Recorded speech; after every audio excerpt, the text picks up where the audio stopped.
Estamos ahí en la ducha y la tía tiene un cuerpo... Se lo quería montar con las dos, se le veía venir. Los tíos siempre igual. Siempre. Unas tetas, ¿Sí? unas piernas... ¿Te los follaste en el tren? ¿Pero tú estás loca? ¿Cómo me lo voy a follar en el tren? ¡Pim, pam, pum! Se pone el uniforme y qué nos hacéis? echamos a la cama. ¿Qué hacéis? ¿Tú es tonto? Pues follar. No te enteras, David, que me fui con ellos dos a follar a un hotel.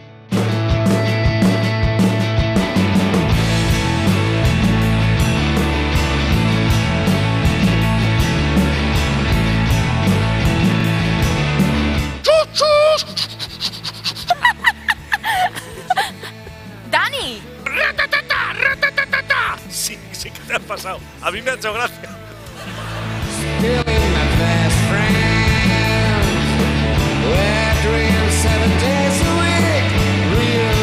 ¡Ay!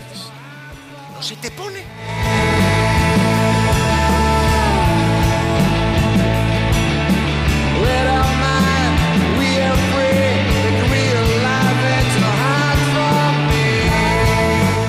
Que yo no sé en qué está pensando la gente. Están obsesionados con las tetas y el culo. Las tetas y el culo. Las tetas y el culo. Las tetas y el culo. ¡Ay, sí!